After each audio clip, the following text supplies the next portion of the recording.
One,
there's two.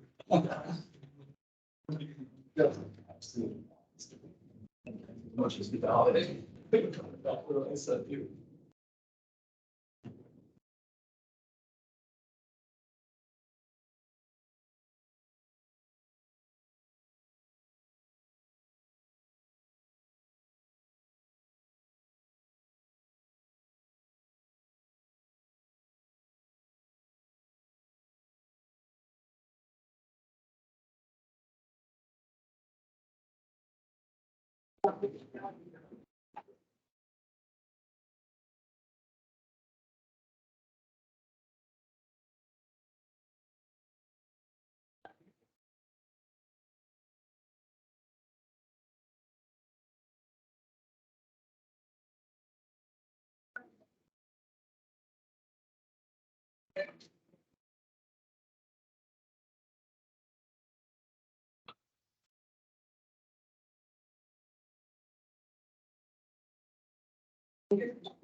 All right.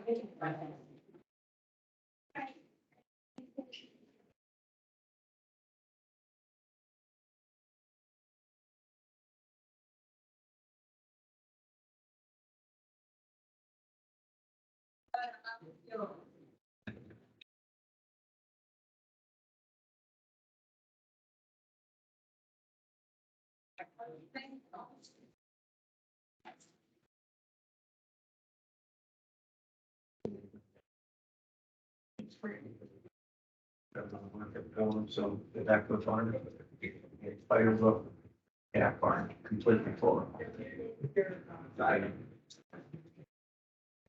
Yeah, so we had to get some roll plastic out, but then this was on in 10-degree weather in the dark last night. Yeah, it was great. So the wind's still wet on day. Oh, yeah, I mean, it was like 25 miles an hour. It was awesome. Yeah. We were there until like 9, it was so bad. I'm 3 people holding down this piece of plastic, just like 130 foot long. Yeah. I enjoy civil roofs so much. It's the greatest thing I've ever had. Yeah. Well, if nothing else, the worst times make the best stories, right? Always on one of the coolest days. The cold doesn't bother me as much as just like the wind, because you're holding a massive piece of wood like last. That's true. Yeah. So we got an attendance quiz showing up today. So we need to decide the question we are going to ask. Diane. Yeah. And I actually had the pen as well. I actually have a pencil. 2 of them, there you go. Go. Yeah, It's crazy, I tell you. So what would we like to decide the color of today? Oh, nice 6 point on the way to work today. Nice. At least I didn't hit it. So we've done black and white Holsteins, we've done on covered jerseys, we've done red and whites. What would you like to do?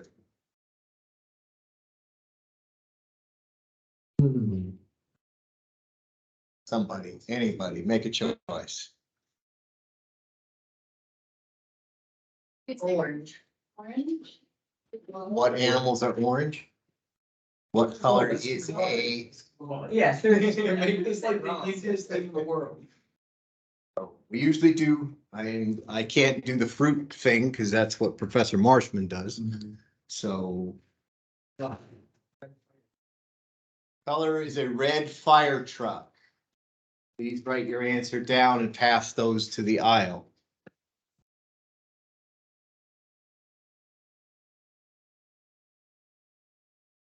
There was a time there, they were making them green because they stood out better in an urban environment.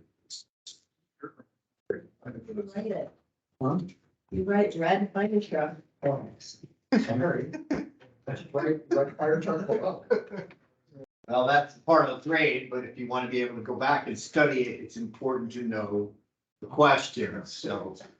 Right. Color is the red fire truck, that's part up top. So, don't be studied, right? How will that be on the final exam? I can. Wow. Would you like me to put it on the exam 3, I guess is a better. Absolutely. Yes. Okay, I will, and you guys can chuckle and nobody else will know what's going on, right? Okay, so. Make sure we put that there. So what are we talking about today? I don't know.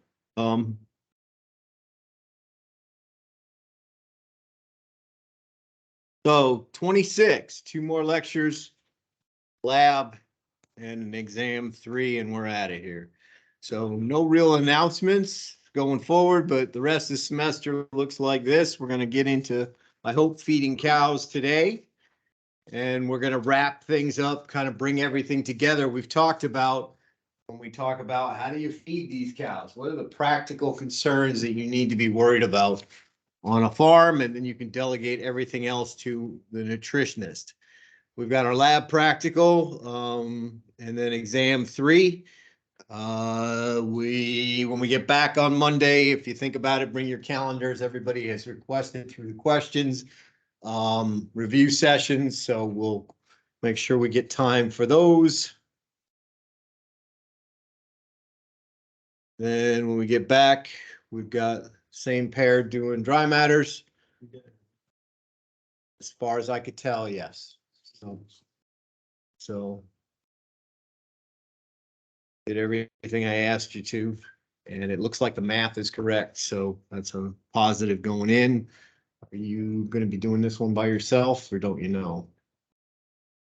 Okay, so when you figure out the day or during finals week you want to do, or if you want, Monday. Okay, so likely Monday. Put a question mark by that, so I'll make sure the things get out. I believe so, yes. So, okay, so we're talking about vitamins. So we're going to go into the B complex and talk a little bit about each one. We talked about them globally. They're involved in energy reactions. They're generally synthesized and destroyed in the rumen. We can get a whole lot of them from green plants. So if the rumen is working right and we're getting lots of green feed in there, we really don't have to worry about the B vitamins. They're taken care of. So going through them one by one in numerical order. So we're going to go through this sequence, work through, what is that, 8 of them. Talk a little bit about each. Not all this is related to cows, because seeing a vitamin deficiency, a B vitamin deficiency in cows is only for animals that have pretty much had lost their working rumen. So they've been off it for several days. They haven't been eating. They're going to start to go downhill pretty quick, but you're not going to get anything long term. So we look at riboflavin, we got a cofactor in intermediate reaction. So it helps. It's part of the machinery that helps generate energy in the body.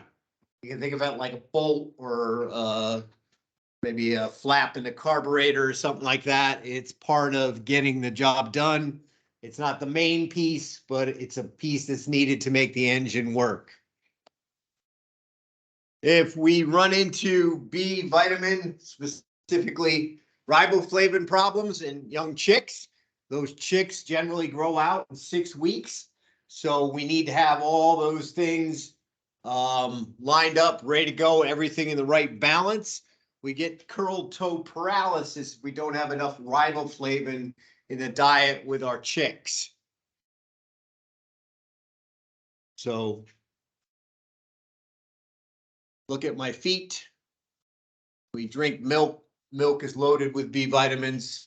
Rubber flavor, riboflavin might be a way to help remember that. The stupid things we think of to associate, to make things stick in our brains. Thiamine, energy metabolism and brain function. So we need those to make sure that everything's going. We need those for the final. One of the best sources for these are the whole grains.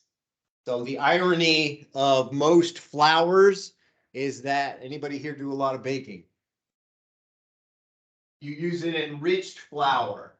So we take the seed coat out, we purify the starch, and instead of feeding the whole grain breads, we add back all the B vitamins that were taken out when we took the germ out, when we took the seed coating out. So you do those whole grains, they have the B vitamins in the outer coat. One of those is thiamine. If we have a deficiency for that, I think I have a handout for you guys. Sorry about that. We get into a disease called beriberi, and we also get nervous system problems.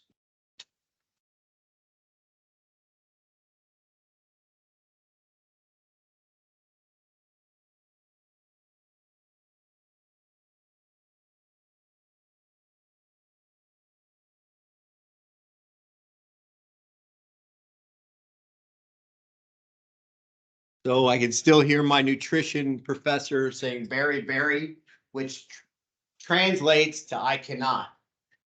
Singaporese or whatever language that is, Philippine language, I cannot. So you can imagine if you lost all your energy metabolism, if your brain's not working right, not being able to do something might be a side effect of that. So we hear about this talk to early lactation. If we get this to our early lactation animals, we might be able to have some benefit as their machinery is gearing up for lactation, maybe additional thiamine or B2. The B1. It's B2. Nope, B1. There might be some possible benefits. The downside of that is it's probably anything you feed the cow is going to be destroyed in the rumen. So we'd have to protect it, and we'd have to know that it's going to be a problem going forward. So there's the research is out on that. If you're interested, talk to your nutritionist. Maybe you could be out on the cutting edge of that kind of anecdotal research. So with our thiamine, we get goosenecking in chickens. So a lot of this work has been done in chickens because they're growing so fast that the deficiencies show up very, very quickly. It's also a lot cheaper to feed a chicken than it is to feed a cow or a horse. So small amounts of diet get us the answers that we need quickly. So sit up in your basket. Mom, I need some B vitamin real bad. So we look at CO2 is the end product of what process? Respiration. So we're generating energy.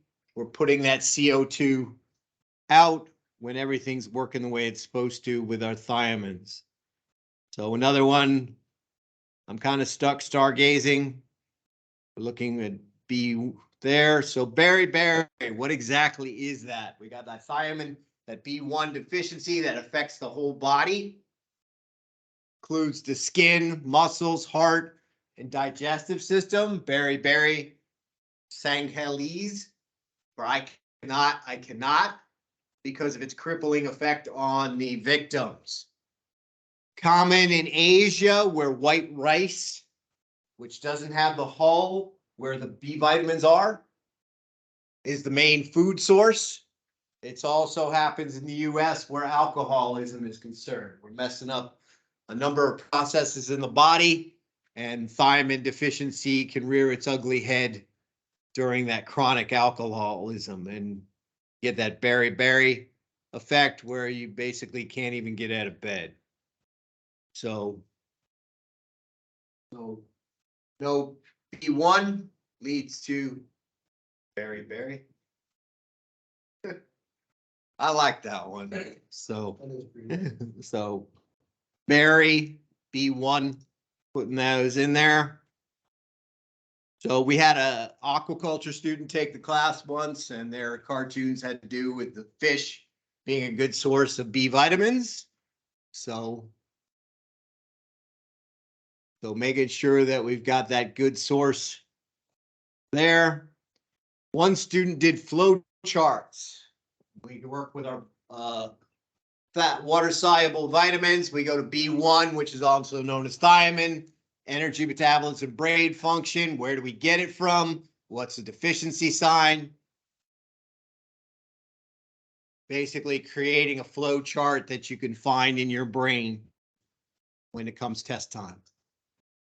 So beriberi. Again, making sure my neck doesn't curl. So niacin, energy generating reaction. So again, making sure our mitochondria, the thing that generates the ATP in the body, are working the way they're supposed to. Very prominent in the metabolism of carbohydrates. So not fat and protein so much, but burning of the carbohydrates. This is another one that you'll hear from time to time. Well, if I can get this to my fresh cows, my transition cows, my animals going to peak, there will be a benefit. It's up to them to show you that niacin in that case is the most limiting nutrient. If you look at a summary of the research, it says supplementation help the cows, not usually. So there are cases, and we probably need to define what circumstances where that additional niacin might be helpful.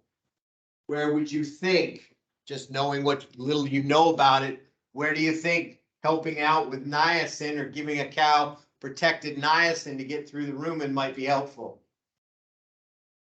Where do you think a animal might run into trouble?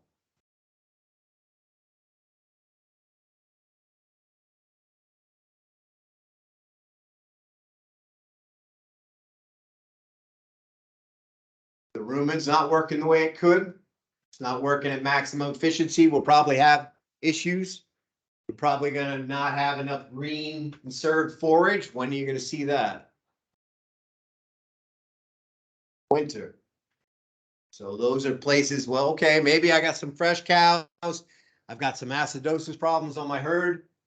Those animals are going into early lactation in the wintertime. Maybe that's a circumstance where niacin makes a difference. If you got cows out on pasture in the summertime, no, nothing's going to help you there. So, or at least niacin is not going to help you there. So circumstances, and I think in your lifetimes that might be better sorted out. Niacin B3 involved in the metabolism of carbohydrates. We certainly have the synthesis in the rumen.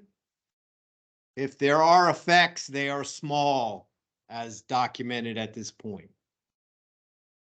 Also, with the niacin deficiency, we have a condition called pellagra in humans and a couple other animals, but not the rumens.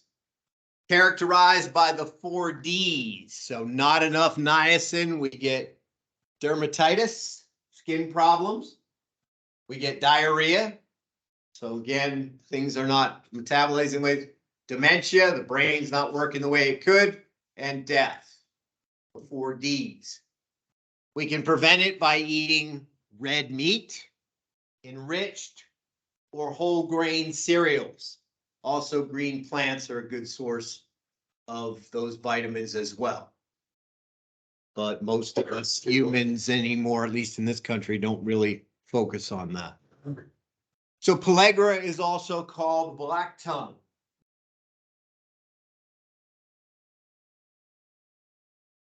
So how does that help you remember?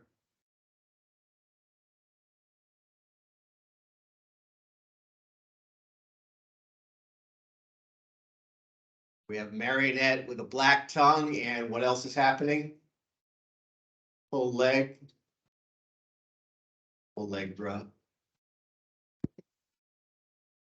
So niacin, black tongue. So my rumen microbes better hurry up. Start making some niacin. This tongue looks ridiculous. So change the color of my tongue. Try niacin. Again, that flow chart, deficiency signs versus sources. So those are the bigger ones needed. We're starting to get to the more obscure ones, pantothenic acid.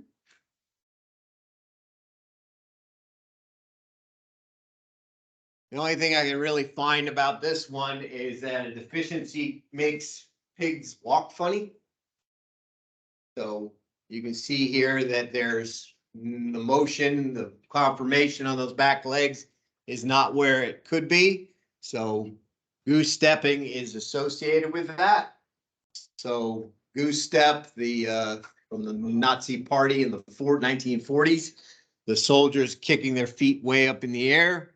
So I would think it's better thinking about the animals trying to figure out where a leg is and is not finding the ground as much as they should. So we've got that goose stepping in pigs.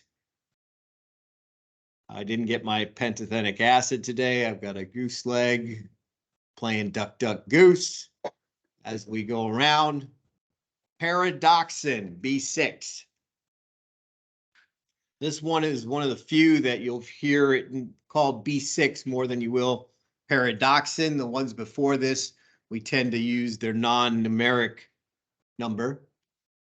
And what pentathetic or paradoxin does is help move the amino groups from one amino acid to another in the liver. So you've got your ammonia group being passed back and forth between a pair of doxin. So transamination reactions are what they're called.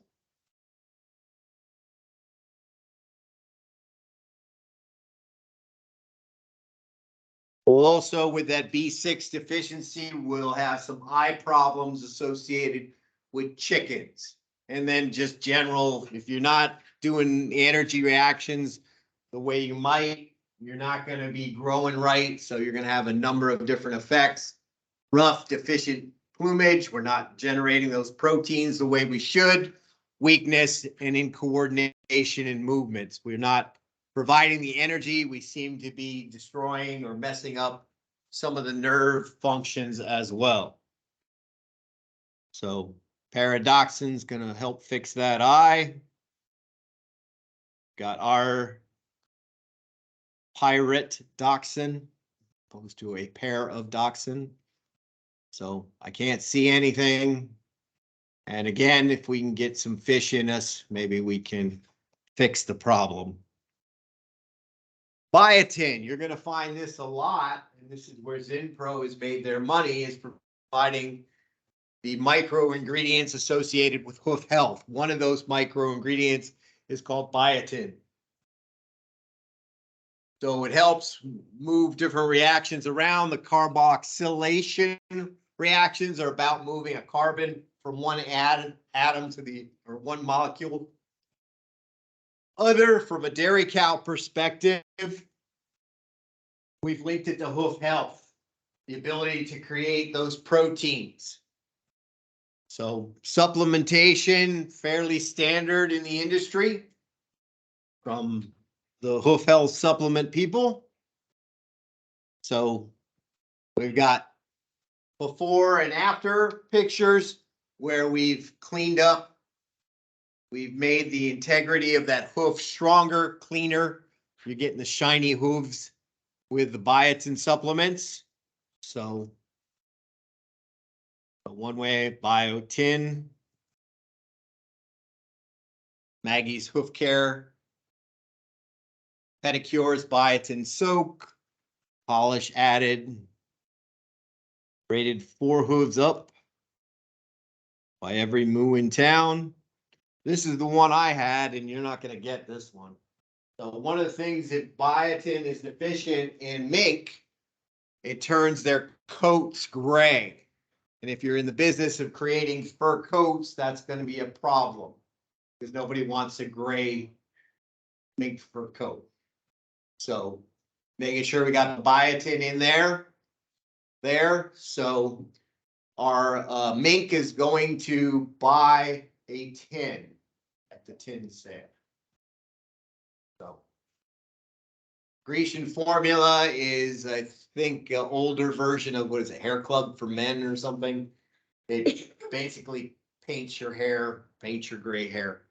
So that's well before your time, but I still like the buy a tin sale. So got to go buy some stuff. So making sure my hoofs are healthy and shiny, I need that biotin. Make my hair long and luxurious, I need biotin. Folic acid, cofactor and enzymes that move a single carbon units associated with growth in blood. This is a standard vitamin recommended to pregnant women. Get your folic acid in. This is the one that's supplemented most often. We think about folic acid, the drawing I gave you, it's not in color, but it's meant to be a red blood cell. So it seems to help prevent anemias. So keeping the red blood cell where you need it, making sure that that baby gets enough oxygen to work its way through to grow. You need that oxygen to grow. So making sure that gets done. So we're looking at healthy babies. So folic to full. had enough folic acid during pregnancy. Too much folic acid, something else is growing that we don't need. B12, so cofactor in a number of enzymes involved in gluconeogenesis, the making of new glucose, and methyl group metabolism, moving that carbon atom from one group to another. The difference between this and all the other B vitamins is B12 is not found in plants. So if you're going to be a strict vegetarian, you got to find a source of B12 somewhere. The cows are usually fine because of the microbes have it. So normally we go to plant sources for B12, but the cow relies on the microbes in the rumen. And as long as we have enough cobalt in the diet, that mineral, we have enough B12. So cobalt, pretty big molecule. We've got B12, you got cobalt in the center of that heme group in purple. We make sure we give the cobalt, the microbes will create that large molecule that is B12. B12 is also code for, in most high performance sports, steroids. So don't get those two mixed up. Sometimes B12 injections are necessary if you get behind, kind of get you on jump start, but it's not the steroids that do it. It's the metabolism, glucose metabolism of protein that's helped by B12. So if you have enough cobalt in a healthy ruminant, you're good. So the question or concerns or possibilities for additional supplementation might be the calves. If they're not yet have a functioning rumen, they probably won't have a good one for 3 months at least. Early lactation, if we've got a compromised rumen, maybe there's an opportunity with B12 to help those animals process their energy, perk them up, give them a spike some way. So we look at overall growth. We've got pig on the top. Everything is adequate except B12. B12 is the limiting nutrient. The one on the bottom received adequate levels of B12. So if you notice the squares in the back, those are what, 6-inch squares, maybe foot squares. So you see there's a difference in height between the top and the bottom, and the top fig just looks kind of rough, just not getting what needs to be done. So with B12, one of the deficiency signs is called pernicious anemia. So anemia is a symptom of B12 lack. As long as we've got that cobalt in there, we should be able to generate enough B12 for our cows.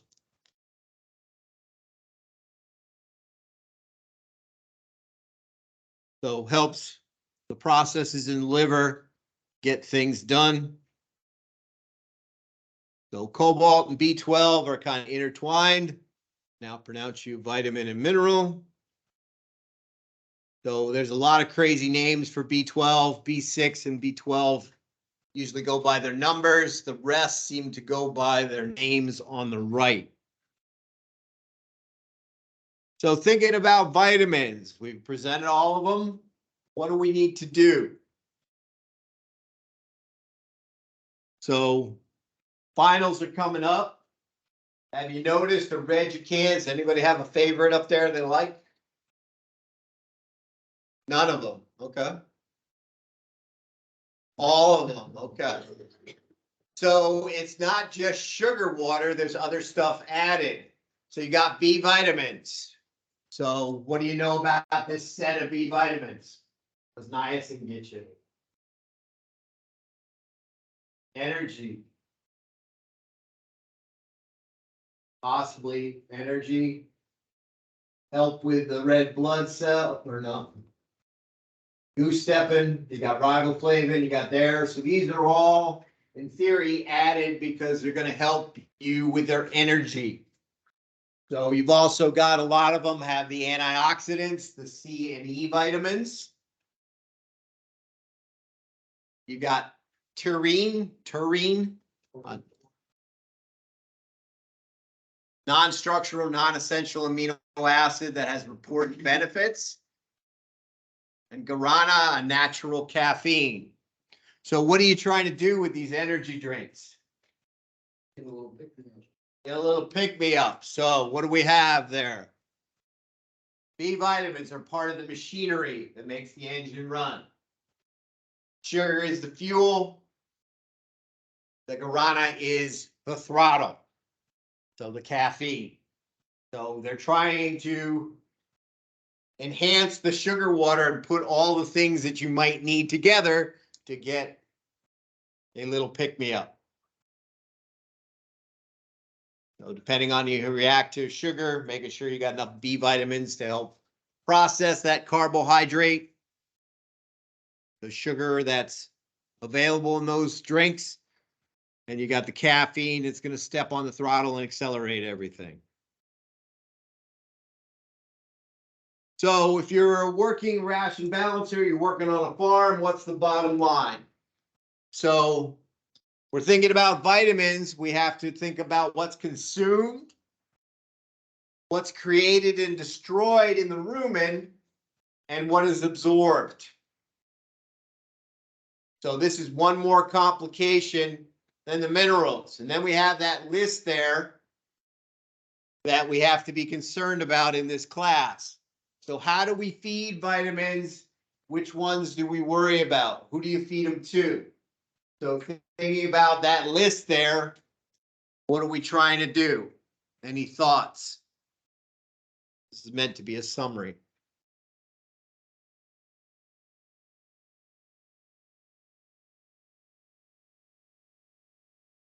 Any thoughts? Given what we've learned so far.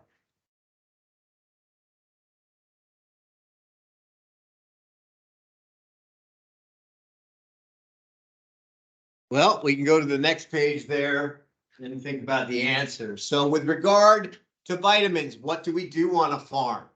We supplement A, D, and E. New NRC says disregard everything provided in the feeds for A, D, and E, and we're just going to make sure we got adequate intake. We're going to do a bottom minimum A, D, and E to get the animals taken care of. Those minimums are going to be based on milk production, body weight, and expected intake of grain. So does everybody understand what's happening there? Milk production, body weight, and expected pounds of intake. Milk production and body weight determine how much of each of those you need. What do we have in lab? 180,000 international units.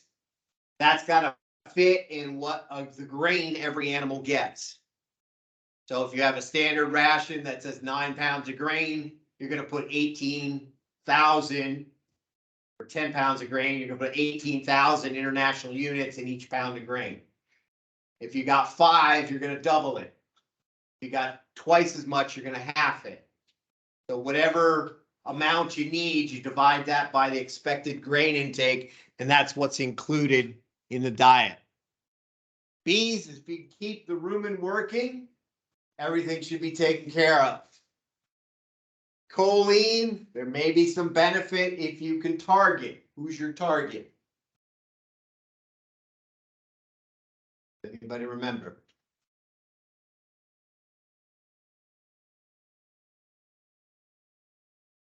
Anybody remember choline?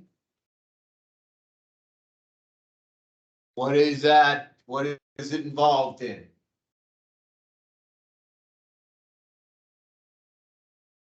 What's the little minor saying? Oh, my fatty liver. So animals that are predisposed to fatty liver, you're looking at your close-up and early fresh cows. If you can target those rations specifically, use protected choline, there might be a return on investment. But everybody else on the farm, there's no return on investment. So if you only have one grain that feeds everything that's milking, there's going to be no return on investment because you can't target.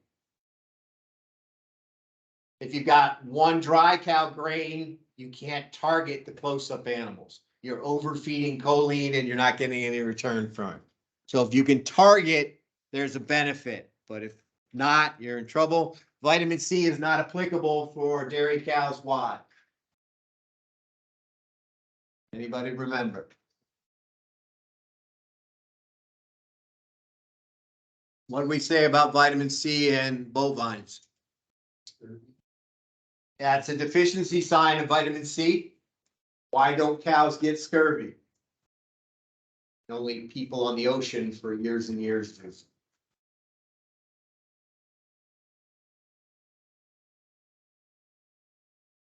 Oh, the cows can make their own. There you go. You got it now. So how do we feed those? We're going to base everything on the NRC. Everything is pretty much driven off of what is their body weight. There's a certain amount of IUs for each kilogram of body weight, or each pound of body weight, and how much milk production they're doing at any one time. Then we figure out the expected there. We need a balanced rumen fermentation to balance that. Make sure we get our carbohydrates right. No acidosis, no shutting down the rumen, not too much fat. We make sure the rumen's working the way it's supposed to, and the microbes in there are growing the way they should. That's going to take care of a whole lot of our vitamin requirements. Another advantage to being a ruminant. I don't have to scour the countryside looking for B vitamins. I generate them on board. So how do we feed them? We've got a baseline to all animals.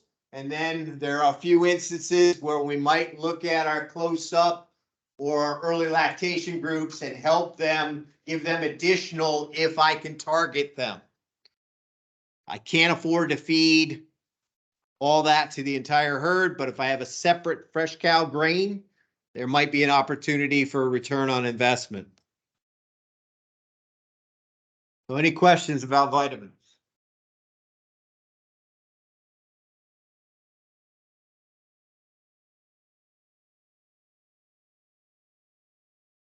So let's think about vitamins. A cow on a sunny green pasture in June. Which of these are you going to worry about?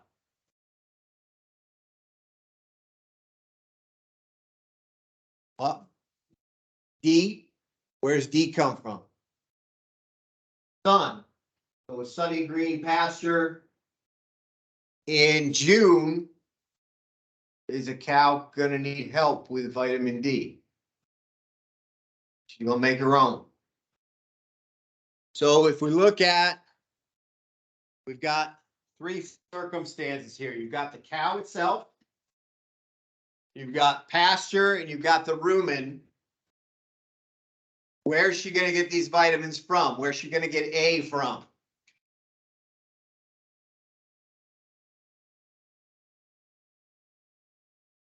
Yep, grass, right? Good grass in June. Now, as that grass dies in October, we don't have that color anymore. But A in June, no problem. D, sun. E,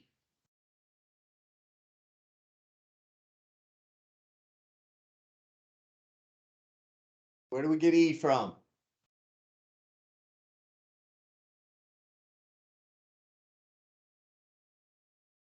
Up, green plants. K.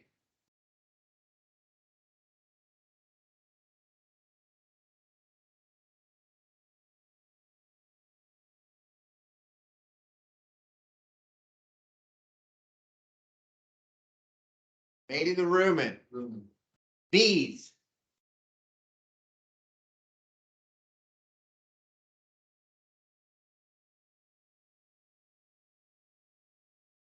C. Nope.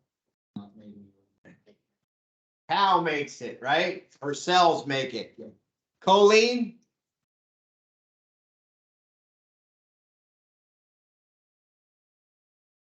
Rumen, right? So we're looking at a drawing. If I took a drawing with this cows on pasture in June, cow is going to produce D and C. Pasture is going to provide A and E and K. Rumen bugs are going to provide the C's, choline, and K. So what do we usually supplement for cows on pasture in the summertime? Anybody got animals running out on pasture? What do you provide them? Tub of what? Tub of mineral block. Vitamins are taken care of. But if we switch over to a cow inside a barn in December, what differences might we have? So looking at that same diagram again, where are we going to get A from?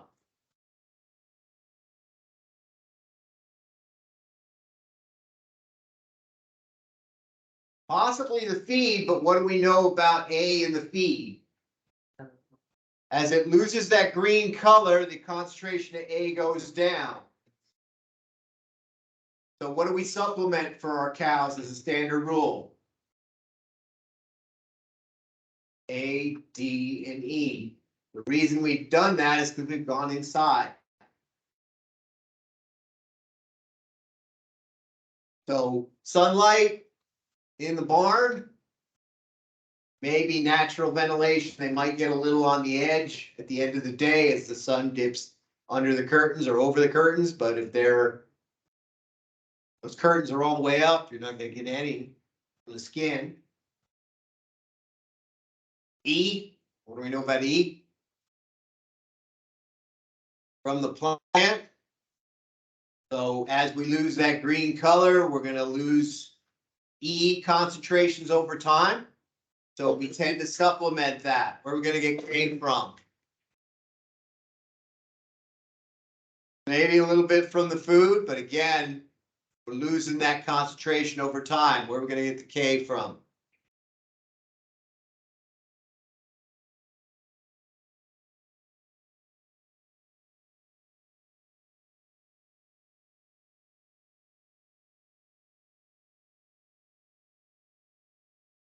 The rumen. There we go. Bees. Rumen, C. Cow makes it herself, and choline from the rumen. So if we draw the arrows, you'd have something like that. We're not sure about the A and E from the feed. We're not getting any D when they're inside. So we supplement A, D, and E in the grain. Everything else is taken care of. Assuming what? They're functioning. She's healthy. The rumen is working the way it's supposed to. Everything else is taken care of. Now, if you have those animals outside in the summertime, we might generate enough A and D and E to last through the winter. At least the 2 deer that ran in front of me this morning on the way to work, we assume that they'll have enough to get through. He certainly had his mind on other things and was really pissed when he had to turn around and go back, so I didn't hit him. So single focus. So reference, if you're interested in up-to-date information, this is not as up-to-date anymore. You got the NRC. So we started to talk about feeding. So everybody understands vitamin feeding, right? For our cows. It is likely you will see those exact same questions on your test. What do we have to worry about with a cow on pasture in the summer? What do we have to worry about with a cow in the barn in winter? How do we handle our vitamin nutrition?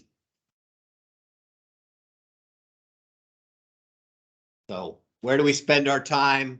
Where don't we spend our time?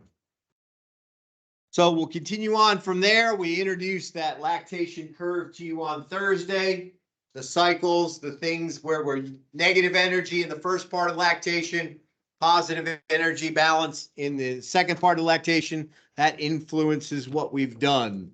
I've got another quiz here that should help you get to studying. So you can take that and then enjoy your break. Any questions?